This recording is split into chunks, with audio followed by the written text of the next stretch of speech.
Hello, Sir Jericho. Kumusta po? Redman Toys Raymond here. So, ito sir, unboxing and testing natin yung unit na order nyo.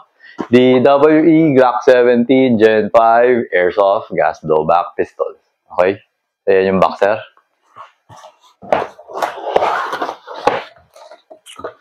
So, ayan unit. Okay?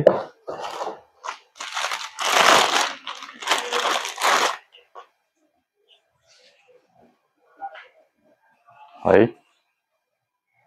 Ayan, may mga oil pa. Okay? Ito yung magazine. Tapos, ito yung dalawang backstrap. Okay? Tapos, ito yung pin na para dun sa backstrap. Okay, if ever nagagamitin mo, so yung maliksi ang ipapalit mo dun sa nakakabit. Okay, kasi ayan, meron na nakakabit dito eh. So, alisin mo yan, ipapush mo yan. Pwede mo gamitin yung mahaba to push out, yung maliit. Pagtapos, pag kinabit mo yung backstrap, for example, this one, ilagay mo sa ilalim, and then, papatong mo dyan. Tapos, ayan, makikita mo, meron siyang butas. Para hindi siya matanggal, gamitin mo yung pin na mas maiksi. Okay? Yan, ganun lang naman siya. So, depende lang siya sa'yo kung kumbaga, kung malaki masyado yung kamay mo. Parang ganun, gamit ka backstrap para eksakto siya. Kasi pag malaki kamay mo, malaking palad mo, ano siya eh, para mag-overlap kasi pag hinawakan mo yung grip na to eh. Mag-overlap. So, tendency, parang pangit. Mas maganda kapag eksakto talaga siya sa'yo. So, yun yung purpose ng mga backstrap. Okay? So, magazine mo, medyo higpitan ko lang yung mga screw. Okay? Kasi minsan maluwag. Okay. Okay naman. Konting higpit lang naman. Tapos, lagyan natin ng gas. Konti lang nalagay natin.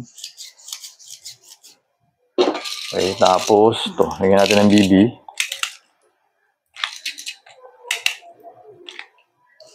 Anim, sakto. Okay, so, buksan natin yung chrono.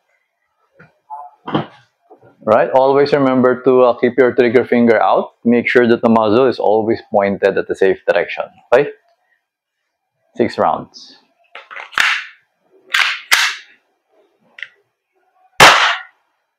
.359.6. Okay.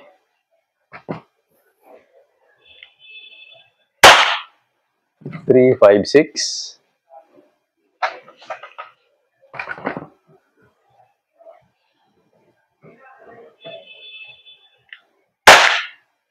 347.3. Okay, so banggitin ko na lang. Hindi ko na pakita sa inyo. 342.3, 335, and 328.9. Okay? So, ayan sir, nag-open na yung slide kasi wala na siyang bala sa magazine. Okay, so removing the magazine. Ayan. Tapos, yun, para ibaba mo yung slide, yung slide catch, always hila. Okay? So, ayan. Always hila. May napanood ako na video sa YouTube na yung pala yung tama talagang paraan. Yung pala talaga siya hinihila. Hindi siya pinupush dito. So, tama pala yung ginagawa ko. Tama pala ito yung turo ko kahit na sarili ko lang siya inisip. Okay. So, ayun Sir Jericho, okay na itong unit mo. So, I'm going to pack it na kasama ng order mo na gas at saka yung BB loader para madala ko na siya sa courier tomorrow. Okay? So, ayun sir, thank you for your order.